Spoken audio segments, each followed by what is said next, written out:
की आरक्षण जर दिलं नाही, आरक्षण हा समतेच्या तत्वाला अपवाद नसून, आरक्षण ही तरतूद समतेच्या तत्वाला अपवाद नसून समतेची पूर्ती करण्यासाठीचं पाऊल आहे. जर तुम्ही आरक्षण दिलं नाही, तर इथली जी विषम व्यवस्था आहे ती तशीच विषम राहील. जर तुम्ही आरक्षण दिलं म्हणजे 16 सांगतं की समतेचा हक्क, सगळ्यांना समान परिस्थिती मिळेल. परंतु इथं वर्ण जाती आणि स्त्रीतास्य व्यवस्थेने, मनुस्मृतीने या ठिकाणी संपूर्ण विषम व्यवस्था निर्माण केलेली आहे. आपण म्हणतो म्हणजे चॅप्टर 4 मधल्या ज्या काही तरतुदी आहेत, उदाहरणार्थ अनुसूचित जाती आणि जमाती यांचं वेगवेगळ्या पातळीवर संरक्षण केलं गेलं पाहिजे, त्यांच्यासाठी आहे. परंतु तो मार्गदर्शक तत्वांमध्ये, तो मूलभूत हक्कामध्ये नाही. मी या ठिकाणी एक गोष्ट मांडण्याचा प्रयत्न करतोय की संविधानामध्ये मूलभूत हक्कांचे काही भाग आहेत, कलम आहेत, ते प्रकरण 3 मध्ये येतात. आणि काही कलम जी आहेत, काही प्रकरण जे आहे प्रकरण 4 आणि प्रकरण 4च्या अंतर्गत येणारे वेगवेगळे कलम हे मात्र याच्या मार्गदर्शक तत्वाच्या संदर्भात मार्गदर्शक तत्व आहेत. त्याच्यामुळे मूलभूत हक्क आणि मार्गदर्शक तत्व हे वेगवेगळ्या प्रकरणांमध्ये आहेत आणि ते एकमेकांशी संबंधित आहेत. मी माझ्या मूळ मुद्द्याकडे परत येतो. कलम 15(4) ज्याच्या माध्यमातून शिक्षणामध्ये आपल्याला आरक्षण मिळालं, आणि कलम 16(4) ज्याच्या माध्यमातून नोकरीमधलं आरक्षण मिळालं. हे मी मगाशी सांगितलं की कलम 15 आणि कलम 16 किंवा कलम 21 जगण्याचं स्वातंत्र्य, right to life is a fundamental right. म्हणजे कलम 15, कलम 16, कलम 17, कलम 18, कलम 19. कलम 19 मध्ये आपल्याला भाषणाचं स्वातंत्र्य, त्याच्यामध्ये वेगवेगळे उपकलम आहेत. भाषणाचं स्वातंत्र्य, मला संघटित होण्याचं स्वातंत्र्य, हे 19 मध्ये येतात. तर ही मूलभूत हक्काची प्रकरणं आहेत, ही सगळे मूलभूत हक्काची कलमं आहेत. 15(4) आणि 16(4) मग काय आहे? आपल्याला साहजिक असा प्रश्न पडतो की 15 हे जर मूलभूत हक्क आहे, कलम 15 हे मूलभूत हक्क आहे, समतेचा हक्क देणारं कलम आहे, त्याच्यामधला उपभाग आहे 15(4), तिकडे कलम 16 आहे, तो सुद्धा समतेचा हक्क देतोय, त्याच्यामध्ये उपकलम आहे 16(4). मग जर 15 हे मूलभूत हक्क आहे तर कलम 15(4) सुद्धा मूलभूत हक्क आहे का? कलम 16 समतेचा हक्क आहे, मग कलम 16(4) सुद्धा त्याचं उपकलम ज्याच्या माध्यमातून मला नोकरीतलं आरक्षण मिळतं, ते सुद्धा मूलभूत हक्क आहे का? मी परत एक गोष्ट सांगतो या ठिकाणी, तो मुद्दा अधोरेखित करण्याची गरज आहे. मूलभूत हक्क म्हणजे काय? What is fundamental right?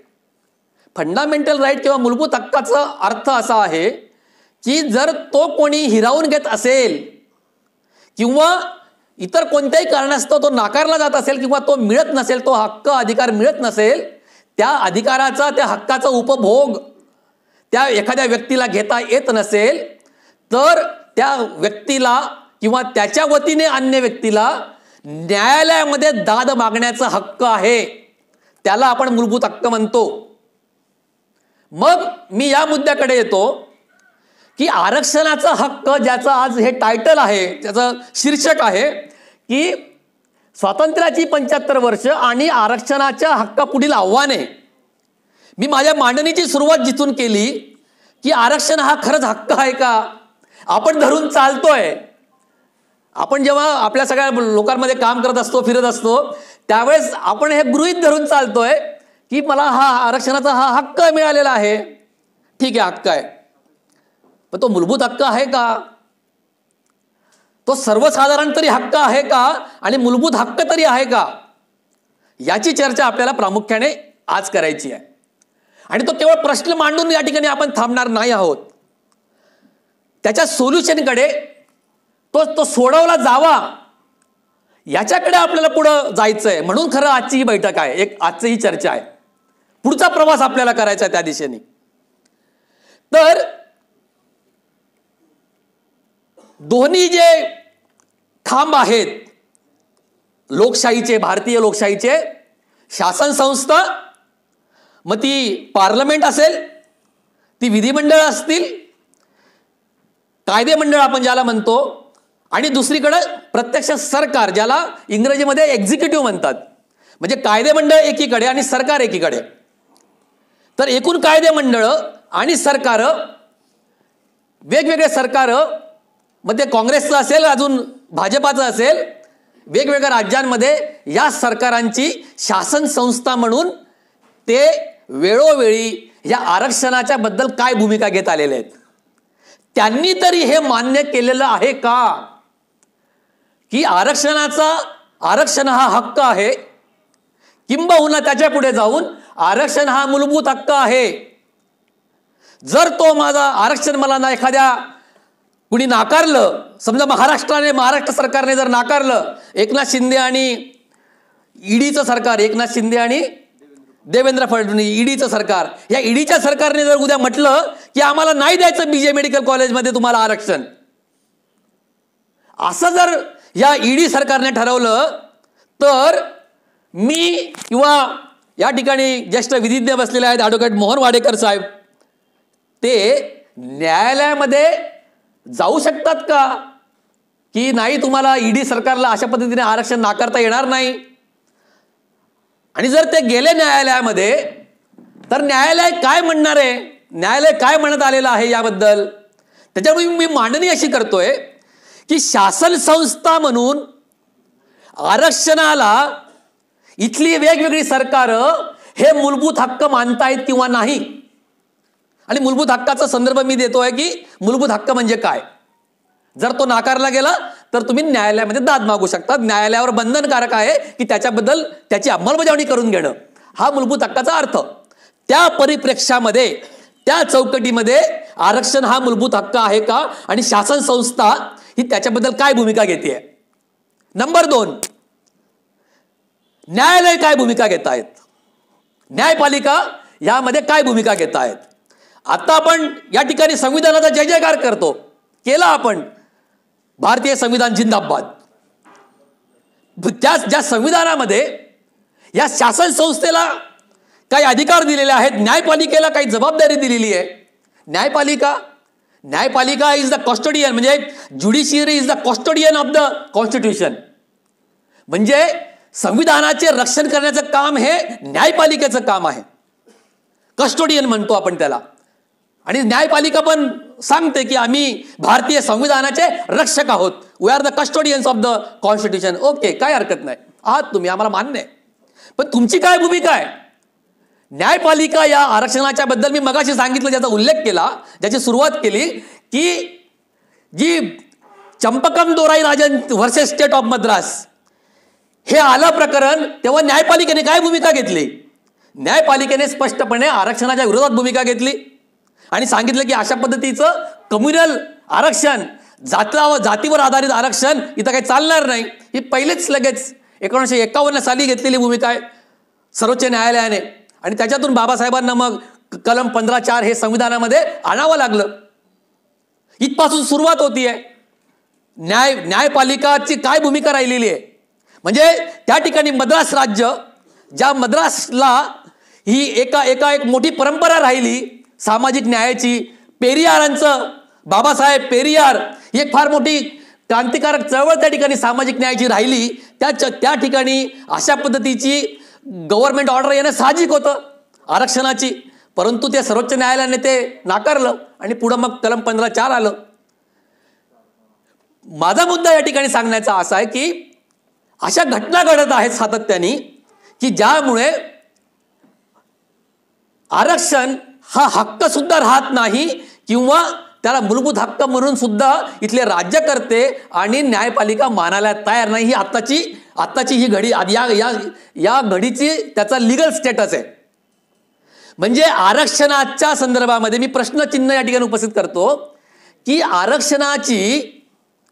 आरक्षणाची आजच्या या क्षणातील कायदेशीर स्थिती काय आहे, what is the current status of reservation legal term और इन लीगल सेन्स, कायदेशीर दृष्ट्या आरक्षणाचं आजचं काय आहे. एक 10-12-15 वर्षापूर्वी राष्ट्र सेवा दलामध्ये असं व्याख्यान ठेवण्यात आलं होतं. त्याच्यामध्ये मी वक्ता होतो आणि मी त्या ठिकाणी बोलून गेलो की मला कोणीतरी प्रश्न विचारला की आरक्षण हा मूलभूत हक्क आहे का. मी बोलून गेलो पटकन, हो हो मूलभूत हक्क आहे. चुकीचं होतं. त्याचा जो स्टेटस आहे, त्याचं जे आत्ताचं सद्यस्थिती आहे ही मूलभूत हक्काची नाही. उदाहरण सांगतो काय घडलेलं आहे, काय घडतंय. हे 2009 सालचं जजमेंट आहे माझ्याकडे. 2009 साली doctor Gulshan Prakash and others विरुद्ध स्टेट ऑफ हरियाणा हे जजमेंट आहे, निकालपत्र आहे सर्वोच्च न्यायालयाचं 2009 साली. आणि हा गुलशन प्रकाश जो विद्यार्थी आहे हे परत मेडिकलचंच प्रकरण आहे. तो काय म्हणतोय, हरियाणा सरकारला तो सांगतोय 2009ला की तुम्ही सरकार म्हणून तुम्ही पदवी म्हणजे MBBSच्या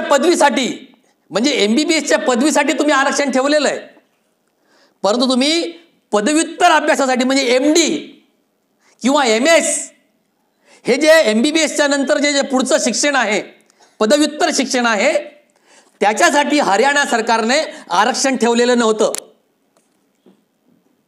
आणि ते काँग्रेसचं सरकार होतं. आपण म्हणतो ना सापनात आणि नागनाथ, हे दिसतं कधी कधी. काँग्रेसच्या सरकारने पदव्युत्तर अभ्यासक्रमामध्ये वैद्यकीयचे आरक्षण ठेवलेलं नव्हतं, पदवीमध्ये मात्र ठेवलेलं होतं. मग हा गुलशन प्रकाश नावाचा विद्यार्थी शासनाला विनंती करतो, सरकारला विनंती करतो की तुम्ही असं करू नका. तो आपल्या जी नेहमीची पद्धत आहे, निवेदन द्या, संघटना घेऊन जा, मोर्चे काढा, अशा पद्धतीने ते करतात प्रयत्न, काय होत नाही. मग तो विद्यार्थी जातो न्यायालयामध्ये, न्यायालयातनं उच्च न्यायालयातनं प्रकरण जातं सर्वोच्च न्यायालयामध्ये. आणि सर्वोच्च न्यायालय असं सांगतं याच्यामध्ये, तर तो काय प्रेयर करतोय, हा जो विद्यार्थी आहे गुलशन प्रकाश, हा विद्यार्थी काय भूमिका घेऊन न्यायालयाकडे जातोय, प्रार्थना करतोय. तो सांगतो असं आहे की न्यायमूर्ती महोदय, या हरियाणा सरकारने, या सरकारने, आमच्या सरकारने आम्हाला MBBS साठी आरक्षण दिलेलं आहे, परंतु आम्हाला MDला किंवा MSला आम्हाला या ठिकाणी आरक्षण नाही. त्याच्यामुळे आम्ही वंचित राहत आहोत. आणि भारतीय संविधानाने बाबासाहेबांच्या नेतृत्वाखाली जे कलम 15(4) आणलं, ज्याच्या माध्यमातून मला शिक्षणाच्या मध्ये आरक्षण मिळालं, त्या आर्टिकल 15(4)चा या ठिकाणी भंग होतोय. आणि त्याच्यामुळे तो न्यायालयापुढे जातो हा विद्यार्थी आणि सांगतो की तुम्ही संविधानाचे तुम्ही कस्टोडियन आहात, संविधानाचे तुम्ही रक्षणकर्ते आहात, संविधानामध्ये ही आरक्षणाची तरतूद आहे, तर तुम्ही आता काय करा न्यायमूर्ती महोदय, तुम्ही हरियाणा सरकारला आदेश द्या की पदव्युत्तर अभ्यासक्रमामध्ये आरक्षण ठेवा, असे आदेश द्या. त्याला आपण म्हणतो रीट ऑफ मॅन्डॅमस. त्याला शब्द आहे रीट ऑफ मॅन्डॅमस. म्हणजे हा विद्यार्थी न्यायालयाला सांगतो की तुम्ही रीट ऑफ मॅन्डॅमस द्या, म्हणजे आमचा हक्क हिरावला गेलेला आहे. तो काय सांगतोय की आर्टिकल 15(4) नुसार मला बाबासाहेबांनी शिक्षणामध्ये म्हणजे वैद्यकीय शिक्षणामध्ये सुद्धा आरक्षण दिलेलं आहे, ते मात्र सरकार देत नाहीये. आता तुम्ही सरकारला या आदेश द्या आणि माझा मूलभूत हक्क फंडामेंटल राईट, विषय बघा आपला विषय आहे स्वातंत्र्याची 75 वर्ष आणि आरक्षणाचा हक्क. तर माझ्या मूलभूत हक्काचं उल्लंघन झालेलं आहे अशी भूमिका घेऊन जातो आणि तो म्हणतो की द्या तुम्ही आदेश. कोर्ट काय म्हणतंय? कोर्ट म्हणतं की नाही, आम्ही असे आदेश देऊ शकत नाही. कोर्ट स्पष्टपणे म्हणतंय, 3 जजेस आहेत, 3 जजेसचं हे पीठ होतं, बेंच होतं. आणि या 3 न्यायमूर्तींनी सांगितलं की काय सांगितलं हे फार महत्वाची गोष्ट आहे, त्याच्यावरच खरी आजची चर्चा आहे आपली. आणि त्याच्यात तोच मुद्दा आपल्याला पुढे घेऊन जायचा आहे, तो सोडवायचा आहे आपल्याला प्रश्न. कोर्टाने असं सांगितलं की आर्टिकल 15(4) हे फक्त सरकारला, शासन संस्थेला शक्ती प्रदान करतं. ते काहीतरी तलवार देतं तुमच्या हातामध्ये, समजूया एक शस्त्र दिलं तुम्हाला. सरकारला या संविधानाच्या तरतुदीने काही अधिकार दिलाय, काहीतरी एक ताकद दिली, एक पॉवर दिलेली आहे. ती पॉवर वापरायची की नाही, ते शस्त्र वापरायचं की नाही, ते शासन संस्थेने ठरवायचं आहे. त्याच्यामध्ये आम्ही पडणार नाही. हात झटकले, कोर्टाने काय केलं, हात झटकून टाकले. त्यांच्यावरचं जे होतं ते त्यांच्याकडे सरकवून दिलं. हे तुमचं बघा. जर आमचे न्यायमूर्ती, आमचं ज्युडिशियरी, आमची न्यायपालिका म्हणत असेल की आम्ही संविधानाचे कस्टोडियन आहोत, संविधानाच्या रक्षणकर्ते आहोत, जर संविधानातल्या एका तरतुदीचा अंमलबजावणी करण्यास जर कुठली शासन संस्था तयार होत नसेल, तर त्याच्या रक्षणाची, त्याच्या अंमलबजावणीची डायरेक्शन देण्याची, आदेश देण्याची जबाबदारी ही सर्वोच्च न्यायालयाची आहे. सर्वोच्च न्यायालय मात्र या ठिकाणी म्हणतं की आर्टिकल 15(4) हा एका अर्थाने, जरी त्यांनी त्या ठिकाणी असं म्हटलेलं नाही, एक लक्षात घ्या, कलम 15(4) हा मूलभूत हक्क नाही असं न्याय या निकालपत्रात म्हटलेलं नाही. म्हटलेलं काय आहे की मी मगाशी सांगितलं त्याप्रमाणे कलम 15(4) हे फक्त अशी तरतूद आहे की जी, त्याला त्यांनी इंग्रजीमध्ये शब्द वापरलेला आहे एनेबलिंग प्रोव्हिजन.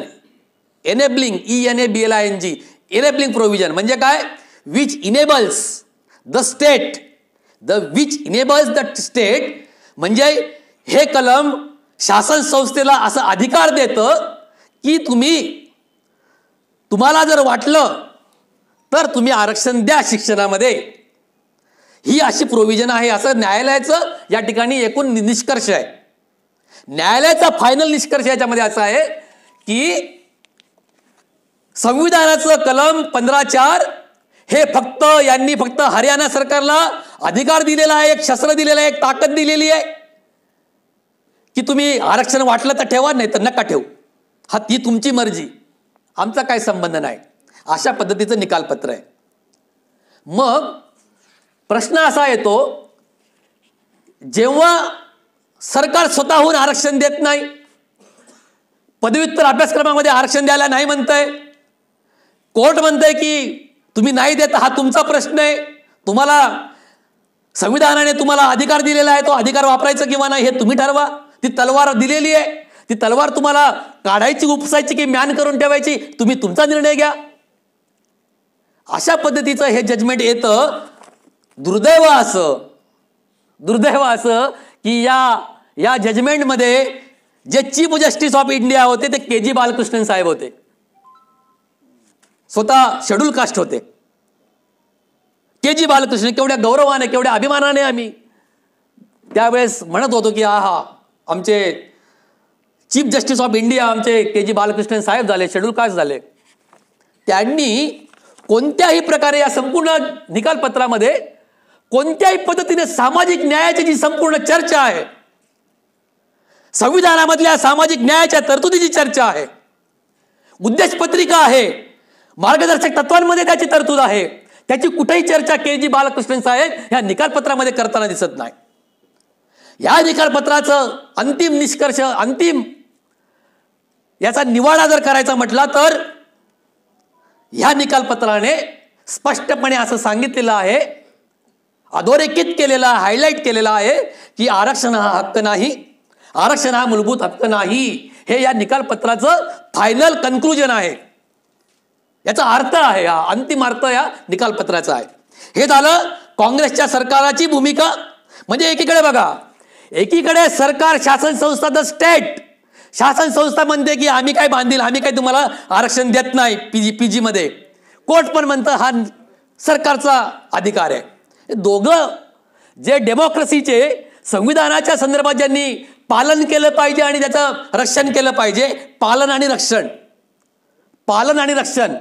इम्प्लिमेंटेशन आणि त्याचं प्रोटेक्शन, या दोघी संस्थांनी, शासन संस्था आणि न्यायपालिका यांनी दोघांनी आपल्या डोक्यावरचा हात काढून घेतलेला आहे.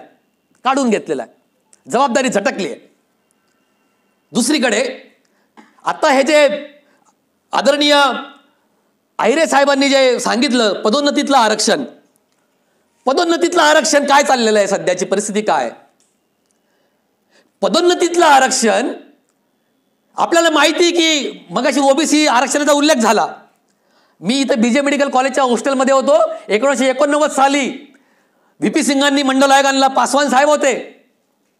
आपल्याला माहिती की त्याच वेळेस ॲट्रॉसिटी कायदा आला.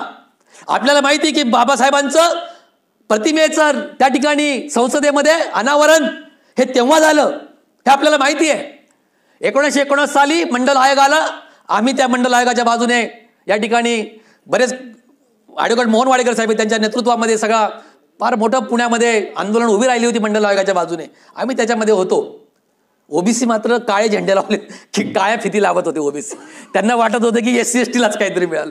हे आम्ही स्वतः बघितलेलं आहे. ओबीसी पोरांनी काळ्या फिती लावल्या होत्या निषेधासाठी, हे बघितलेलं आहे. मुद्दा असा आहे की पदोन्नतीतलं आरक्षण जे आहे हे पूर्वी सुद्धा महाराष्ट्रामध्ये होतं. 1975 माझ्याकडे या ठिकाणी ते सगळे डॉक्युमेंट्स आहेत. 1975 साली सुद्धा हे आपल्याकडे महाराष्ट्रामध्ये आरक्षण होतं पदोन्नतीमध्ये, परंतु ते क्लास 1च्या पुढे नव्हतं, हे लक्षात घ्या. क्लास 1च्या पुढे पदोन्नतीतलं आरक्षण महाराष्ट्रामध्ये नव्हतं. जेव्हा सुशील कुमार शिंदे साहेब या ठिकाणी आले चीफ मिनिस्टर म्हणून, त्यांनी हा GR काढला 25 मे 2004ला. 25 मे 2004ला GR काढला आणि त्याचं टायटलच असं आहे त्या GRचं, पदोन्नतीतील आरक्षण हे पदोन्नतीच्या सर्व टप्प्यावर लागू करणे बाबत. म्हणजे तुम्ही तहसीलदार आहात, क्लास 1 आहात, तुम्हाला डेप्युटी कलेक्टर व्हायचंय, तुम्ही डेप्युटी कलेक्टर आहात, तुम्हाला ॲडिशनल कलेक्टर व्हायचंय, तर त्या प्रत्येक पातळीवर तुम्हाला आरक्षण आहे. पूर्वी कसं होतं, तहसीलदारच्या अगोदरपर्यंत, पुढे नव्हतं. जर तुम्ही असिस्टंट प्रोफेसर आहात, सहाय्यक प्राध्यापक आहात, तुम्हाला प्राध्यापक पदासाठी जायचं आहे, तर प्राध्यापक पद सुद्धा तिथं सुद्धा आरक्षण आहे, पदोन्नतीतलं आरक्षण. हे सुरू होतं क्लास 1च्या खाली. शिंदे साहेबांच्या नंतर ते क्लास 1च्या पुढे सुद्धा प्रत्येक टप्प्यावर लागू झालं. कायदा झाला, पहिल्यांदा कायदा झाला आणि नंतर मग हा GR झाला, शासन निर्णय नंतर झाला. त्या पदोन्नतीतलं आरक्षण, त्याच्या अगोदर काय झालं होतं की हे जसं मंडल आयोगाची जशी केस उभी राहिली, साहेबांनी सांगितलं की मंडल विरुद्ध कमंडल, तो संघर्ष अजूनही चालू आहे. तर इंदिरा साहनी म्हणजे मंडल आयोगाला चॅलेंज करण्यात आलं आणि त्यावेळेस इंदिरा साहनी जजमेंट, हे इंदिरा साहनी आहे, हे संपूर्ण जजमेंट आहे इंदिरा साहनी. याला आपण मंडल आयोगाचं जजमेंट म्हणतो. 9 जजेस होते, 9 न्यायमूर्तींचं घटनापीठ होतं आणि त्यांच्या समोर हा ओबीसींच्या आरक्षणाच्या संविधानिक वैधतेचा मुद्दा आला होता आणि त्याची संपूर्ण त्यांनी या ठिकाणी चर्चा केलेली आहे. त्यांनी मान्य केलं की ओबीसींचं आरक्षण हे व्हीपी सिंगांनी ओबीसींच्या आरक्षणासाठी जी गव्हर्नमेंट ऑर्डर काढली होती ती संविधानिक आहे, ती संविधानाला धरून येते, असं हे जजमेंट आहे 9 जजेसचं.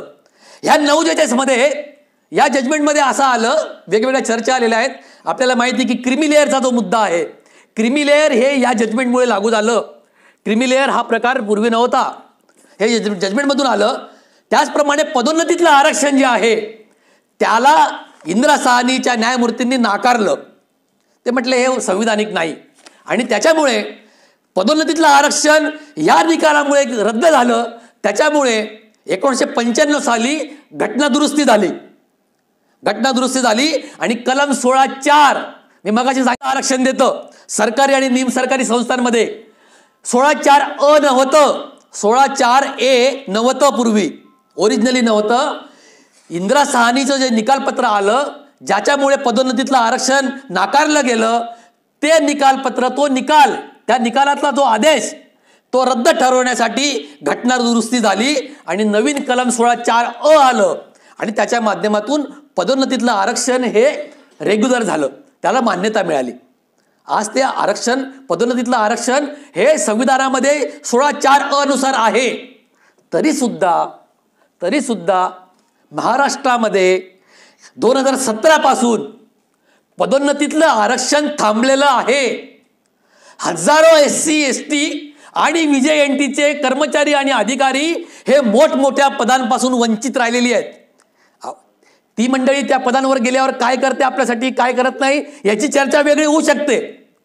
परंतु तो आमचा हक्क आहे किंवा कसं, जर तो हक्क नाही किंवा आहे तर तो का नाकारला जातोय गेली 5 वर्ष, हा मुद्दा आहे.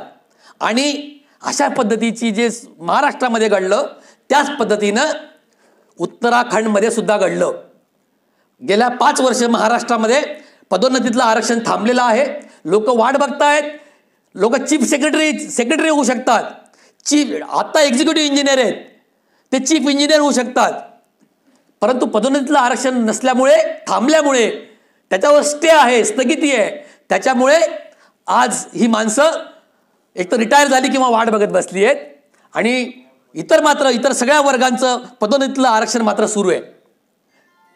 मोठ्या पदांवर ही दुसरी मंडळी जाऊन बसलेली आहेत. मुद्दा असा आहे की याच्यामध्ये उत्तराखंडमध्ये सुद्धा पदोन्नतीतलं आरक्षण थांबलं. आणि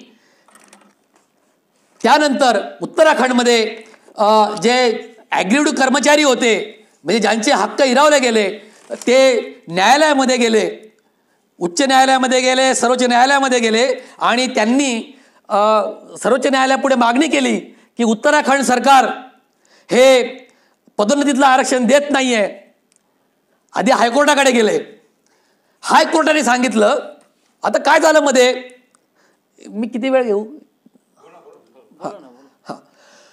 मध्ये असं झालं, आम्ही पुण्यामध्ये या ठिकाणी लिहिले आरक्षण हक्क संरक्षण समिती.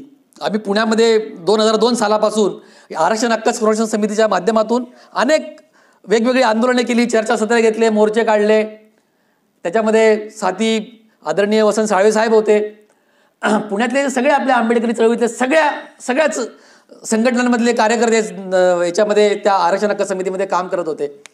खूप ॲक्टिव्हली आम्ही त्या विषयावर काम करत होतो. आणि एकदा आम्ही असं बसलेलो होतो आणि IB ला आम्ही बसलेलो होतो मीटिंगला. आणि 2006 सालची गोष्ट आहे, मला फार स्पष्टपणे आठवते. काही मंडळी ते विसरले असतील. 2006 सालची गोष्ट आहे. आम्ही IB ला हिरवळीवर बसलो होतो बाहेर. आणि मी त्यावेळेस सांगितलं की एक निकालपत्र आलेलं आहे सर्वोच्च न्यायालयाचं, त्याला नागराज निकालपत्र म्हणतात. M नागराज हे 5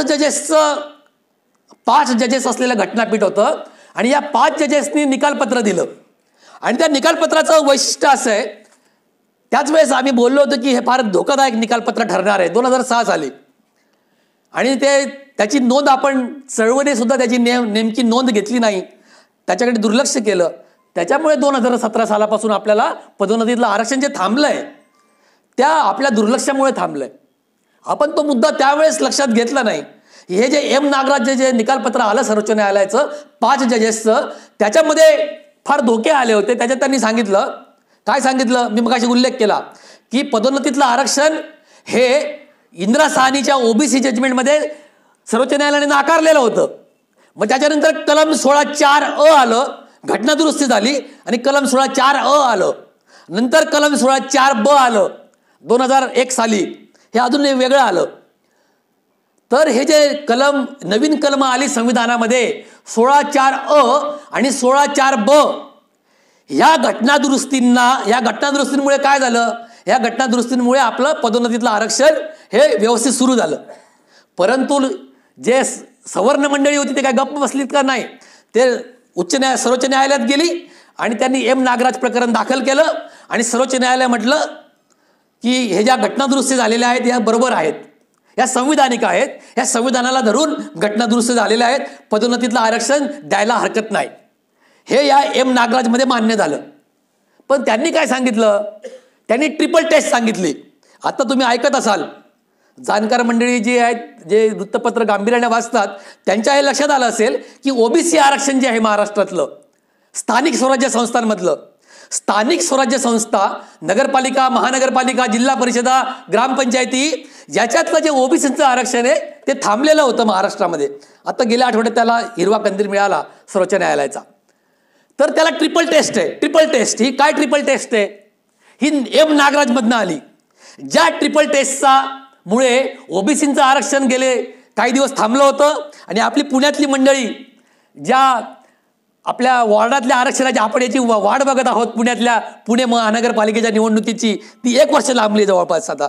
तर त्याचं कारणच हे होतं एम नागराजने असं सांगितलं की तुम्ही आरक्षण देऊ शकता. कलम 16(4) जे आहे ज्याच्या माध्यमातून तुम्हाला नोकरीमधलं आरक्षण मिळालं, ठीक आहे, तुम्हाला मिळेल ते. जर सरकारला वाटलं तर ते देईल, परंतु ते जर द्यायचं असेल तर तुम्हाला 3 गोष्टींची पूर्तता करावी लागेल. नंबर 1, तुम्हाला अनुसूचित जाती जमाती आणि बॅकवर्ड क्लासेसचं ते खरंच मागासवर्गीय आहेत का हे तुम्हाला सिद्ध करावं लागेल, बॅकवर्डनेस सिद्ध करावं लागेल. नंबर 2, या लोकांचं या कॅटेगरीचं प्रतिनिधित्व, त्या नोकऱ्यांमधलं प्रतिनिधित्व पुरेसं नाही, म्हणजे ॲडिक्वेट रिप्रेझेंटेशन नाही, ते अपुरं प्रतिनिधित्व आहे, हे तुम्हाला सिद्ध करावं लागेल. आणि तिसरी गोष्ट, याच्यामुळे गुणवत्तेला कुठं हानी पोचणार नाही. या 3 गोष्टी म्हणजे ट्रिपल टेस्टची जर तुम्ही पूर्तता केली तर मग सरकार हे आरक्षण, पदोन्नतीतलं आरक्षण असो किंवा एकूण आरक्षण असो, ते तुम्ही ठेवू शकता. हे एम नागराजने सांगितलं.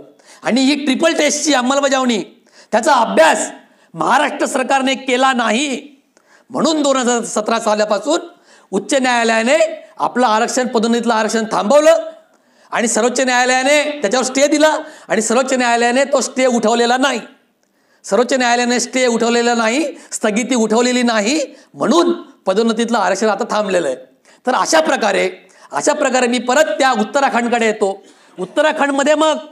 उत्तराखंडमध्ये जे आपले अनुसूचित जातीचे जे शेड्यूल कास्टचे जे आपले अधिकारी होते ते उत्तराखंडच्या आपल्या न्यायालयात गेले आणि त्यांनी सांगितलं उच्च न्यायालयाला की आमचं जे उत्तराखंड सरकार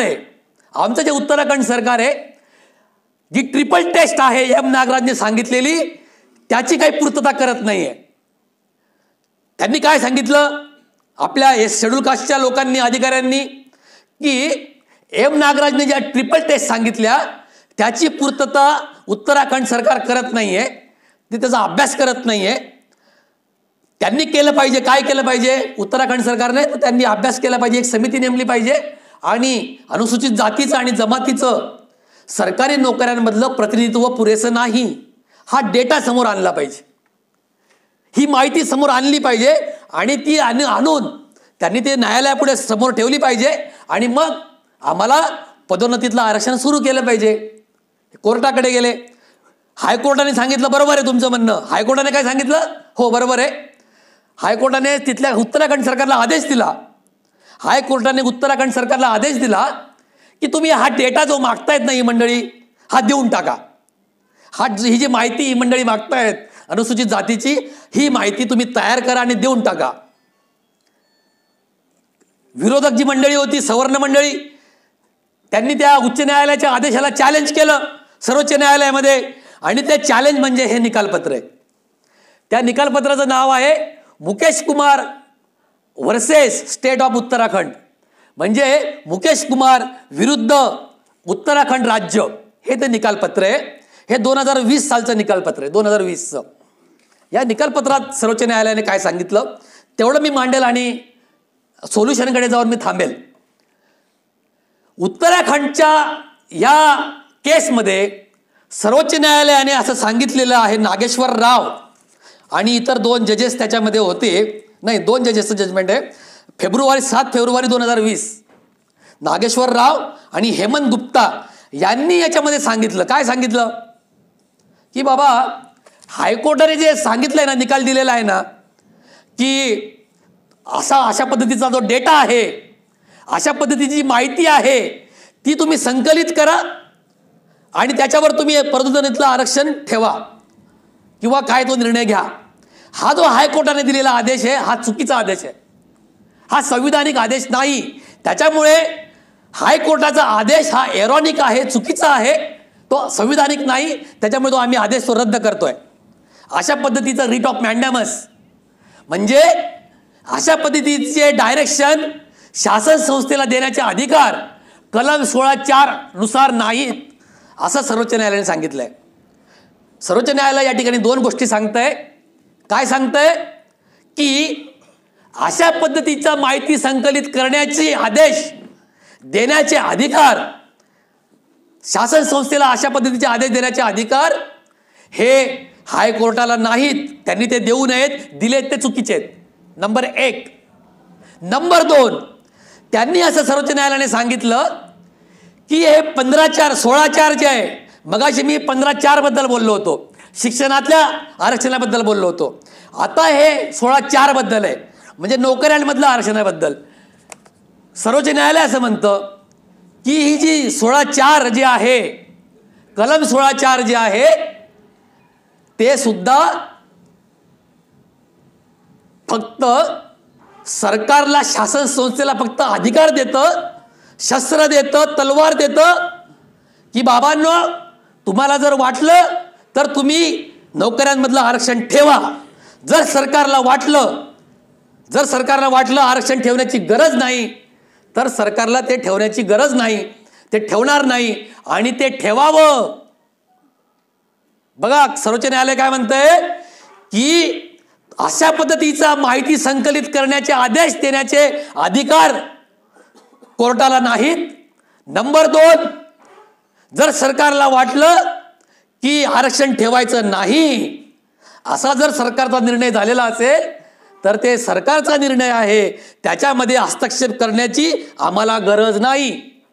त्याच्यामुळे तुमच्या पदोन्नतीतलं आरक्षण असेल, नोकऱ्यांमधलं आरक्षण असेल, हे ठेवायचं की नाही हा अधिकार संपूर्णपणे शासन संस्थेचा आहे. तो आरक्षण द्यायलाच पाहिजे असं बंधन कलम 16(4) ठेवत नाही. अशा पद्धतीचा निष्कर्ष हा खुद्द शासनाने सुद्धा काढलेला आहे. उत्तराखंड सरकारने, उत्तराखंडमध्ये भाजपाचं सरकार होतं, ज्यावेळेस ही संपूर्ण केस उभी राहिलेली होती, उत्तराखंडमध्ये भाजपाचं सरकार होतं. भाजपाच्या सरकारने, त्यांच्या वकिलाने त्या ठिकाणी न्यायालयामध्ये स्पष्ट सांगितलं की कलम 16(4) नुसार अशा पद्धतीचं आरक्षण ठेवायचं की नाही पदोन्नतीतलं, किंवा आवश्यक असणारा डेटा, माहिती संकलित करायची की नाही, तो आमचा अधिकार आहे, ती आमची मर्जी आहे. आमची मर्जी. सरकारने काय सांगितलं, माहिती गोळा करायची की नाही, आरक्षण पदोन्नतीतलं द्यायचं की नाही, नोकऱ्यांमधलं आरक्षण द्यायचं की नाही, हे आमची मर्जी आहे. आमच्यावर बंधन नाही. कलम 16(4) मी सुरुवात केली होती, कलम 16 हा मूलभूत हक्काचा कलम आहे, समतेच्या हक्काचा कलम आहे. कलम 16(4) हे आरक्षणाचा त्याच्यामध्ये तरतूद करतं. मुद्दा असा आहे की या ठिकाणी मी मगाशी सांगितलं 2009चं जजमेंट ते सांगतं की 15(4) हे काही हक्क, मूलभूत हक्क नाही, ती त्यांची मर्जी. शिक्षणामधलं आरक्षण ठेवायचं की नाही ही सरकारची मर्जी. त्यांना आम्ही असे आदेश देणार नाही की तुम्ही ठेवा, न्यायालय म्हणतं. आता 2020 मध्ये कलम 16(4) बद्दल निर्णय काय येतो, शासन संस्था काय म्हणते, आमची मर्जी. कोर्ट काय म्हणतं, त्यांची मर्जी. आम्ही काय करणार नाही. म्हणजे काय मी मुद्दा आता या ठिकाणी येतो, या विषय या मुद्द्याकडे मी ही चर्चा आणतोय की what is the current status of reservation policy, what is the current legal status. म्हणजे आरक्षणाचा सद्यस्थिती किंवा लिगल स्टेटस, त्याची कायदेशीर परिस्थिती काय आहे. संविधानामध्ये काही सांगितलेलं असेल, एवढं सांगून ठेवलेलं, एवढं लिहून ठेवलेलं आहे, तरी सुद्धा आजच्या परिस्थितीमध्ये जे टायटल आहे आपल्या आजचा जो विषय आहे, आरक्षणाच्या हक्कापुढील आव्हानं, तर काय आव्हान आहे, तर हेच आव्हान आहे. आरक्षणाची आजची सद्यस्थिती ही आरक्षण हा हक्क नाही, शिक्षणात नाही, ना नोकऱ्यातला नाही, ना पदोन्नतीतला नाही.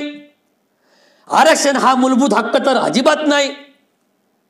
ते सर न्यायालयाने सांगून ठेवलंय. म्हणजे आपण जे सगळं स्पिरिटने सांगतो, आरक्षणाच्या बाजूने लढत असतो, सतत संघर्ष करत असतो, याच्यातली ही लिगल बाजू आपण लक्षात घेण्याची गरज आहे. सगळ्या चळवळीने, आपल्या सगळ्या राजकीय पक्षांनी या गोष्टीकडे आता त्याची नोंद घेण्याची आवश्यकता आहे. कारण की उद्या ईडी सरकार महाराष्ट्रातलं हे असं हात झटकून मोकळे होऊ शकतं. राजकीय कारणास्तव होणार नाही कदाचित, पण होऊ शकतं. त्यांना आपण रोखू शकत नाही. या आत्ताची जी या स्थितीला आरक्षणाच्या संदर्भातली जी कायदेशीर परिस्थिती आहे, सद्यस्थिती आहे, ती एवढंच सांगते की दोनच वाक्यात ती परिस्थिती अशी आहे की आरक्षण शिक्षणातलं, नोकऱ्यातलं, पदोन्नतीतलं द्यायचं की नाही ही सरकारची मर्जी. सरकारने जे एकदा ठरवलं किंवा नाही ठरवलं, त्यांनी ठरवा किंवा नाही ठरवा, त्यांनी माहिती गोळा करा किंवा नका करू, ही त्या सरकारची जबाबदारी, ही सुद्धा न्यायालयाची भूमिका आहे. ही अंतिम स्थिती आहे. आता सोल्युशन काय, याच्यावर पर्याय काय आहे, मी त्याचं फक्त थोडक्यात सांगेन आणि मग थांबीन. की नेमकं माझं मत काय ते सांगतो आधी. शासन संस्था काय सांगते ते मी मांडलं, न्यायपालिका काय सांगते ते पण आपण चर्चा केली. माझं त्याच्याबद्दलचं निरीक्षण आहे, माझं जे स्वतःचं जे विश्लेषण आहे ते असं सांगतं की 15(4) किंवा 16(4), मी उदाहरणार्थ 16(4)चं उदाहरण घेऊन बोलतो. आर्टिकल 16 हे समतेचा हक्क देतं. ते समतेचा हक्क देतं, राईट टू इक्वेलिटी देतं. त्याच्यामध्ये कलम 16(1) आहे, कलम 16(2) आहे, कलम 16(3) आहे, कलम 16(4) आहे. आता काही न्यायमूर्तींनी अशी चर्चा केलेली वेगवेगळे निकालपत्र आहेत. इंदिरा साहनीमध्ये आहे. इंदिरा साहनी, ॲडव्होकेट मोहन वाडेकर साहेब, आपल्याला माहिती असेल की याच्यातले 9 जजेसपैकी जस्टिस सहाय आणि जस्टिस टोरप्पन आणि जस्टिस मला वाटतं कुलदीप सिंग यांचं डिसेंडिंग मायनॉरिटी जजमेंट आहे त्यांचं. म्हणजे मेजॉरिटी जजमेंट आणि मायनॉरिटी जजमेंट म्हणतो. बहुमताचं निकालपत्र आणि अल्पमतातलं निकालपत्र, असे वेगवेगळे निकालपत्र असतात. त्याच्यातल्या अल्पमतातलं निकालपत्रात असं म्हटलेलं आहे की ही इनेबलिंग प्रोव्हिजन आहे, हा फक्त मर्जीचा विषय आहे. परंतु ह्याच्यामध्ये मुद्दा असा आहे, काही न्यायमूर्तींनी असं म्हटलेलं आहे, निरीक्षणं नोंदवली आहेत आरक्षणाबद्दल, की कलम 16(4) जे आहे ते समतेच्या हक्काला अपवाद आहे. म्हणजे एक्सेप्शन आहे. म्हणजे काय, थोडक्यात अगदी सोप्या भाषेमध्ये म्हणायचं तर, समतेचा हक्क हा मूलभूत हक्क आहे, तो डावलता येणार नाही. एकाला वेगळी वागणूक, दुसऱ्याला वेगळी वागणूक असं करता येणार नाही. हा समतेचा हक्क 16 मध्ये आहे, त्याला अपवाद आहे. न्यायमूर्तींनी काय सांगितलं आहे काही ठिकाणी, की हे जे आरक्षण वगैरे जे आहे ना, हे त्या समतेसाठी, समतेच्या तत्वाच्यासाठी एक अपवाद ठेवलेलं आहे. समतेचा हक्क बाजूला ठेवा, समता ही गोष्ट बाजूला ठेवा, या ठिकाणी आपण विषमतेने वागू, असा अपवाद आहे, एक्सेप्शन आहे. अशा पद्धतीचं इंटरप्रिटेशन काही न्यायमूर्तींनी केलेलं आहे. ते अतिशय चुकीचं आहे, अतिशय चुकीचं आहे. जेव्हा बाबासाहेबांनी याची संपूर्ण चर्चा सुरू होती संविधान सभेमध्ये, कॉन्स्टिट्युएंट असेंब्लीमध्ये, तेव्हा बाबासाहेबांनी या सगळ्या मुद्द्यावर चर्चा काही प्रमाणात केलेली आहे. सगळी भूमिका सगळी उलगडून दाखवलेली आहे. 15(4) तर मी सांगितलं, खुद्द बाबासाहेब होते, ती संविधान दुरुस्तीच्या वेळेस पहिली घटना दुरुस्ती झाली, बाबासाहेबांनी ती करवून घेतली, नेहरूंनी त्याला पूर्ण पाठबळ दिलं. तेव्हा हा कुठंच मुद्दा नव्हता त्यावेळेस. म्हणजे त्याचा अर्थ असा आहे, त्याचा अर्थ मी एका वाक्यात असा सांगतो की आरक्षण जर दिलं नाही, आरक्षण हा समतेच्या तत्वाला अपवाद नसून, आरक्षण ही तरतूद समतेच्या तत्वाला अपवाद नसून समतेची पूर्ती करण्यासाठीचं पाऊल आहे. जर तुम्ही आरक्षण दिलं नाही, तर इथली जी विषम व्यवस्था आहे ती तशीच विषम राहील. जर तुम्ही आरक्षण दिलं, म्हणजे 16 सांगतं की समतेचा हक्क, सगळ्यांना समान परिस्थिती मिळेल, परंतु इथं वर्णजात आणि स्त्रीतास्याने, वर्णजाती आणि स्त्रीतास्य व्यवस्थेने, मनुस्मृतीने या ठिकाणी संपूर्ण विषम व्यवस्था निर्माण केलेली आहे. आणि या विषम व्यवस्थेला तुम्हाला समतेच्या दिशेने घेऊन जायचं असेल, या भारतीय समाज व्यवस्था जी विषमतेने ग्रासलेली आहे, या समाज व्यवस्थेला स्वातंत्र्य मिळाल्यानंतर 75 वर्ष झाली, जर तुम्हाला समतेच्या दिशेने घेऊन जायचं असेल तर तुम्हाला आरक्षणाची तरतूद करावी लागेल. म्हणजे काय? याचा अर्थ असा की आरक्षण हा समतेला अपवाद नाही, आरक्षण ही समतेची पूर्ती आहे. हे समतेच्या दिशेनं पाऊल टाकण्यासाठीचं पाऊल आहे. हा अर्थ आम्ही काढतो. दुर्दैवानं भारताची आत्ताच्या ज्या शासन संस्था आहेत, राज्यकर्ते आहेत, मग ते काँग्रेसचे असतील किंवा तुमचे भाजपाचे असतील, त्यांची वेगवेगळ्या राज्यांमध्ये, त्याचं उदाहरण मी सांगितलं हरियाणामध्ये आणि उत्तराखंडमध्ये, हरियाणामध्ये काँग्रेसचं आणि उत्तराखंडमध्ये भाजपाचं, यांचं म्हणणं असं आहे की हे समतेसाठीचं पाऊल नाही, ही आमची मर्जी आहे, ही आमची मर्जी आहे, आम्हाला वाटेल तर, नाही तर नाही. कोर्ट पण म्हणतं त्यांना वाटेल तर, नाहीतर नाही. ही जी स्थिती निर्माण केली आहे, ही बाबासाहेबांनी दिलेल्या संविधानामधल्या त्याची पायमल्ली करणारं, बाबासाहेबांनी समतेचा जो हक्क दिलेला आहे, माझं म्हणणं असं आहे की ज्या पद्धतीनं कलम 15 हे समतेचा हक्क आहे, मूलभूत हक्क आहे, त्याच पद्धतीने शिक्षणातील कलम 15(4) मधलं आरक्षण हा सुद्धा मूलभूत हक्क आहे, फंडामेंटल राईट आहे. नोकऱ्यांमधलं म्हणजे समतेचं कलम 16, त्याच्यामध्ये त्याच्यानुसार मिळणारं कलम 16(4)(अ), 16(4), 16(4)(अ), 16(4)(ब), ज्याच्या माध्यमातून नोकऱ्यांमधलं आरक्षण मिळतं, पदोन्नतीतलं आरक्षण मिळतं. म्हणजे माझा मुद्दा असा आहे, निरीक्षण असं आहे की पदोन्नतीतलं आरक्षण असेल किंवा नोकऱ्यांमधलं आरक्षण असेल, हे सुद्धा हा सुद्धा मूलभूत हक्क आहे. It is a fundamental right. जर शासन संस्था असं म्हणत असेल आमच्या मर्जीवर हे अवलंबून राहील, म्हणजे थोडक्यात काय, म्हणजे एका अर्थाने भिकाऱ्यासारखं आहे. तुम्ही आम्हाला भिकारी समजताय का? आमचं म्हणण्याची अंमलबजावणी करणं इथल्या राज्यकर्त्यांची जबाबदारी आहे, त्यांचं कर्तव्य आहे. आणि ते जर पार पाडत नसतील तर ज्या पद्धतीनं माझा स्वातंत्र्याचा हक्क हिरावला गेला, तर मी न्यायालयामध्ये जाऊ शकतो आणि न्यायालयाची जबाबदारी असते की संजय दाभाडेंचा भाषणाचा स्वातंत्र्याचा हक्क कोणी पण हिरावून घेऊ शकत नाही. त्याच्या त्या हक्काची प्रोटेक्शन करण्याची, त्याचं रक्षण करण्याची जबाबदारी शासनाची आहे. त्याच पद्धतीनं जर माझ्या शिक्षणातल्या नोकराच्या शिक्षणातील आरक्षणाचा हक्क आणि माझ्या नोकरीतील आणि पदोन्नतीतील आरक्षणाचा हक्क जर इथला राज्यकर्ता वर्ग, इथल्या शासन संस्था देत नसतील, तर सर्वोच्च न्यायालयाने आणि उच्च न्यायालयाने सुद्धा हे शासन संस्थेला आदेश दिले पाहिजेत की, काय आदेश दिले पाहिजेत की आरक्षणाचा हक्क हा मूलभूत हक्क आहे. संविधानाच्या कलम 15 आणि कलम 16 हे समतेचे हक्क आहेत. आणि जर आरक्षण दिलं नाही तर समतेच्या हक्काची पूर्तता होणार नाही. आणि म्हणून हरियाणा सरकारने, तुमच्या उत्तराखंड सरकारने किंवा कोणत्याही सरकारांनी हा मूलभूत हक्क आहेच आणि त्या पद्धतीने हे आरक्षण दिलं पाहिजे, ही आपली मागणी आहे. मला असं वाटतं की ह्या सगळ्या जजमेंट्सचा जो अभ्यास केला, समजून घेण्याचा प्रयत्न केला, त्यातनं असं दिसतं की आपल्याला प्रचंड स्पेस आहे, खूप आर्ग्युमेंट करायला खूप संधी आहे. बाबासाहेबांनी एवढं लिहून ठेवलं आहे, काय देऊन ठेवलं, काय नाही दिलेलं. फक्त प्रश्न आहे त्याचं रक्षण करण्याचं.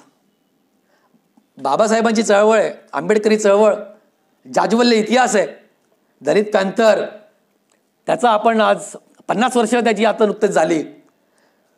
काय क्रांती घडवलेली आहे आंबेडकरी चळवळीने देशभरामध्ये. सामाजिक न्यायातली क्रांती, लोकशाहीतील क्रांती, हे बाबासाहेबांची देण आहे.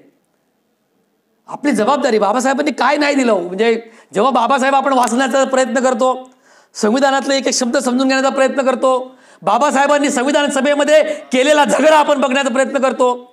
काय काय नाही दिलेलं. जबाबदारी आज आपल्यावर एवढीच आहे, ते फक्त वाचवायची. जे दिलेलं आहे त्याचं फक्त रक्षण करायची जबाबदारी आहे. आपण जर व्यवस्थित आर्ग्युमेंट डेव्हलप केलं, आपण जर याचा सगळ्या काही तज्ज्ञ मंडळींनी एकत्र आलं पाहिजे. याचा मी माझे मित्र नागेश भोसले साहेबांचं मी खूप खूप मनापासून अभिनंदन करतो. आदरणीय वसंत साळवे सरांचा त्या दिवशी मला फोन आला, ज्या दिवशी बाबाळांच्या इथं ती चर्चा झाली, लगेच त्यांचा फोन आला की हे आपण आता इथं थांबायचं नाही, आपण इथं थांबायचं नाही, आपण आता पुढे घेऊ हा मुद्दा आणि घेऊन जाऊ आणि आपण लगेच चर्चासत्र लावून टाकू म्हटलं. काय काय काय म्हणजे काय या मंडळींची काय काय ईर्ष्या आहे, काय काय म्हणजे पॉवर आहे विचार करण्याची किंवा एखादा निर्णय घेण्याची आणि तो मुद्दा पुढे घेऊन जाण्याची. इतकी चांगली आंबेडकरी चळवळीला इतकी चांगली मंडळी, चांगले कार्यकर्ते, चांगले नेते, विचारवंत लाभलेले आहेत. मला वाटतं 75 वर्ष आणि आरक्षण हक्कापुढील स्थिती फार गंभीर आहे. खाजगीकरणामुळेच परिस्थिती निर्माण झालेली आहे. कंत्राटी पदं आहेत. ससून हॉस्पिटलमध्ये कंत्राटी पदं भरली जात आहेत. कर्मचारी 3, कर्मचारी वर्ग 2ची सुद्धा वर्ग 2 वर्ग 1 विदाऊट आरक्षण भरली जात आहेत. कलम 16(4) असून सुद्धा कंत्राटी पदांमध्ये आरक्षण बऱ्याच वेळेस ठेवलं जात नाहीये. काही ठिकाणी ठेवलं जाते, मनमानी सुरू आहे. या सगळ्या प्रश्नांना आपल्याला हात घालायची गरज आहे. आपण ते करू शकतो. याची जी फंडामेंटल म्हणजे आरक्षणाचा हक्क हा समतेच्या हक्काची पूर्तता करणारा मूलभूत हक्क आहे, फंडामेंटल राईट आहे. ही भूमिका न्यायालयामध्ये घेऊन जायला आणि न्यायालयामध्ये सुद्धा हे जे दोन्ही निकालपत्र आहेत याच्यामध्ये एक चंदन गौतम म्हणून एक निकालपत्र आहे. चंदन गौतम नावाचं एक निकालपत्र आहे, त्याचा रिव्ह्यू करावा.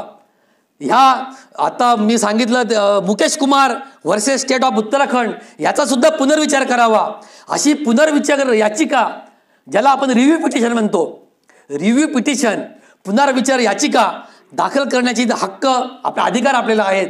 मला वाटतं किमान महाराष्ट्रातल्या सगळ्या तज्ज्ञ मंडळींनी आणि विशेषतः पुण्यातल्या या विषयातल्या आरक्षणाच्या संदर्भातल्या सगळ्या तज्ज्ञ मंडळींनी आणि राजकीय आपल्या कार्यकर्त्यांनी या संदर्भात लवकरात लवकर बैठक घ्यावी आणि याच्यामध्ये ॲडव्होकेट दिशा वाडेकर जी आहे, ॲडव्होकेट मोहन वाडेकर साहेबांची मुलगी जी आता सर्वोच्च न्यायालयामध्ये या संदर्भात प्रॅक्टिस करते, ती या सगळ्या काही प्रकरणांमध्ये होती.